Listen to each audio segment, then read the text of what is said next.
बच्चों, आज हम करेंगे समास किसे कहते हैं और समास के कितने भेद होते हैं। समास शब्द दो शब्दों से मिलकर बना है। सम धन आस। सम का अर्थ है समान और आस का अर्थ है बैठना, अर्थात समान बैठना। जब दो या दो से अधिक शब्द मिलकर एक नए शब्द का निर्माण करते हैं तो उस नया शब्द बनाने की प्रक्रिया को हम समास कहते हैं। अब यहाँ पर हमें कुछ महत्वपूर्ण बातें देखेंगे जिससे हमें समास जल्दी से समझ में आ जाएगा। सबसे पहले होता है इसमें समस्त पद। दो शब्दों के मेल से बने शब्द होते हैं, उन्हें हम बोलते हैं समस्त पद। दो शब्दों के मेल से बने शब्द को समस्त पद कहते हैं। जैसे प्रयोगशाला, प्रयोग और शाला, इसमें दो शब्द मिलकर बने हैं। स्त्री पुरुष, स्त्री और पुरुष, इसमें दो शब्द मिलकर बने हैं, स्त्री पुरुष। इसी तरह से जो समस्त पद बनाने की जो प्रक्रिया है, समस्त पद बनाने की जो प्रक्रिया है वो समास कहलाती है। और समस्त पद का विग्रह किसे कहते हैं? शब्दों को अलग करके लिखना। जैसे हथकड़ी, हाथ की कड़ी, हाथ की कड़ी, ये शब्दों को अलग करके लिखा है तो ये कहलाता है शब्द समस्त पद का विग्रह। और समस्त पद इसमें एक पूर्व पद होता है और एक उत्तर पद होता है। समस्त पद में जो प्रयुक्त होने वाला जो पहला शब्द होता है वह पूर्व पद कहलाता है और दूसरा शब्द जो होता है वह उत्तर पद कहलाता है। जैसे विद्याधन, विद्याधन में जो विद्या है वो पूर्व पद है और धन जो है वो उत्तर पद है। इसी तरह से तो समास जो होता है वो समस्त पद बनाने की जो प्रक्रिया होती है वो समास कहलाती है। अब हम करेंगे समास के भेद। समास के 6 भेद होते हैं।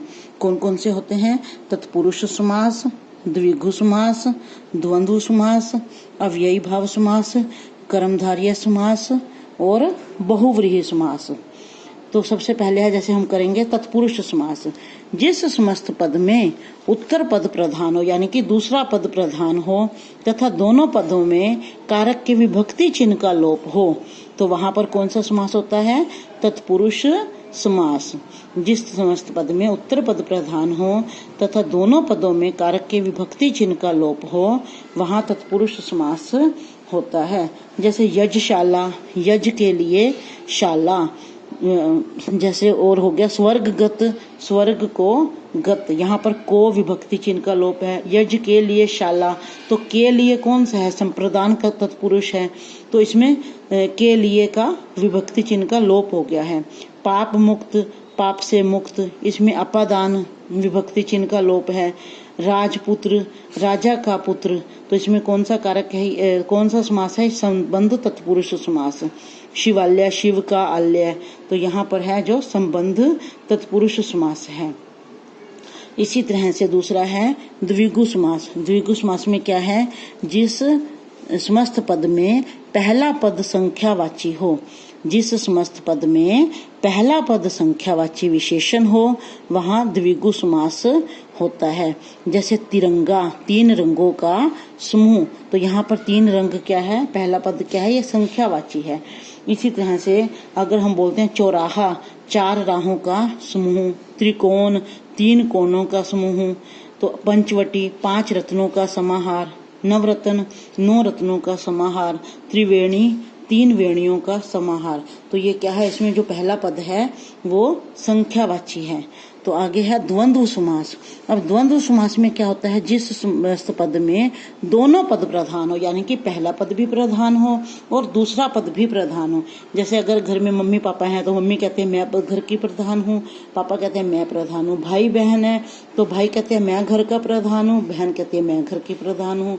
इसी तरह से अगर पति पत्नी है तो पति कहते हैं मैं प्रधान हूँ, पत्नी कहते हैं मैं प्रधान हूँ, यानी कि उसमें दोनों पद प्रधान होते हैं तो वहां पर द्वंद्व समास होता है। और यहाँ पर और योजक चिन्ह का प्रयोग होता है। अगर योजक चिन्ह लगा है तो हम विग्रह करते समय और का प्रयोग करेंगे।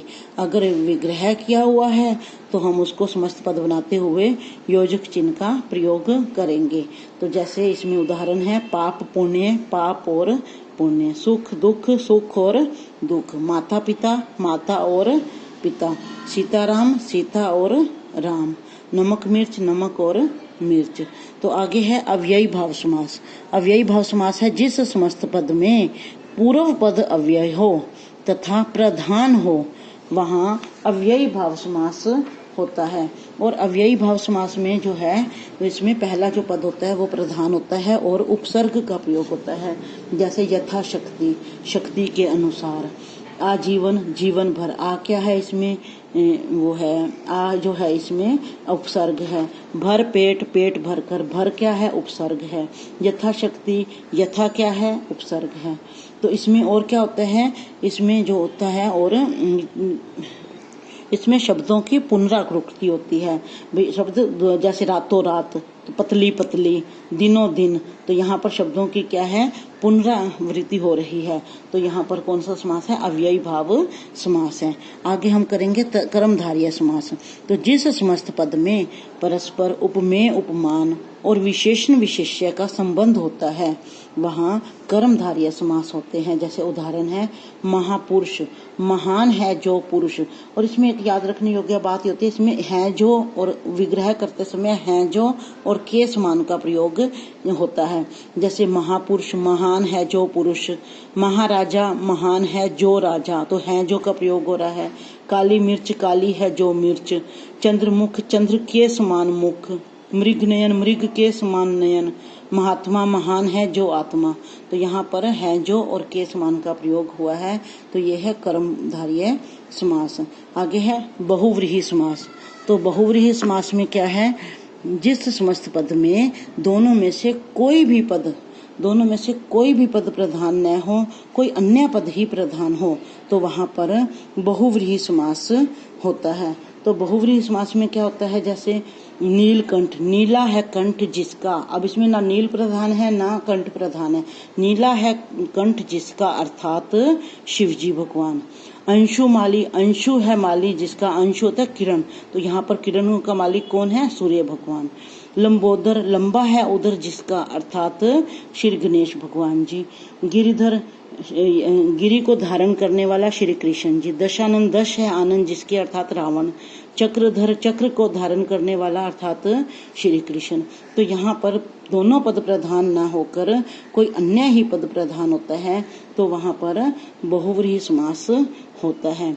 तो बच्चों यहाँ पर हम ये जरूरी नहीं है कि हम पहले तत्पुरुष समास ही करेंगे फिर द्विगु समास करेंगे, नहीं, हम पहले कोई भी समास कर सकते हैं। जैसे पहले अव्ययी भाव समास, फिर तत्पुरुष समास, द्वंद्व समास, बहुव्रीहि समास। तो इसमें सबसे पहले याद रखने योग्य क्या है कि अव्ययी भाव समास में पहला पद प्रधान होता है और इसमें जो पहला पद अव्यय होता है, उपसर्ग होता है, पहला पद प्रधान होता है, शब्दों की पुनरावृत्ति होती है। और तत्पुरुष समास में, अब अव्ययी भाव समास में पहला पद प्रधान था, तो तत्पुरुष समास में क्या है, तत्पुरुष समास में दूसरा पद प्रधान होता है और कारक की विभक्ति चिन्ह का लोप हो जाता है। जैसे रसोई घर, रसोई के लिए घर, तो यहाँ पर के लिए कारक की विभक्ति चिन्ह का लोप हो गया है। इसी तरह से अव्ययी भाव समास में पहला पद प्रधान होता है, तत्पुरुष समास में दूसरा पद प्रधान होता है। और द्वंद्व समास, अब द्वंद्व समास में क्या होता है, द्वंद्व समास में दोनों ही पद प्रधान होते हैं, पहला पद भी प्रधान होता है और दूसरा पद भी प्रधान होता है। जैसे मैंने आपको बताया था सीता राम, सीता और राम। और बहुव्रीहि समास में क्या है, बहुव्रीहि समास में है कि दोनों में से कोई भी पद प्रधान नहीं होता। अव्ययी भाव समास में पहला पद प्रधान होता है, तत्पुरुष समास में दूसरा पद प्रधान होता है, द्वंद्व समास में दोनों पद प्रधान होते हैं और बहुव्रीहि समास में कोई भी पद प्रधान नहीं होता, बल्कि कोई अन्य ही पद, तीसरा पद जो होता है अन्य ही पद प्रधान होता है, तो वहाँ बहुव्रीहि समास होते हैं। और द्विगु समास में क्या होता है, पहला पद जो होता है वो संख्यावाची होता है। इसी तरह से कर्मधारय समास होता है, तो उसमें क्या होता है, परस्पर उपमेय, उपमान और विशेषण विशेष्य में संबंध होता है और विग्रह करने पर हैं जो या के समान शब्दों का प्रयोग होता है। जैसे काली मिर्च, काली है जो मिर्च। प्रधानमंत्री, प्रधान है जो मंत्री।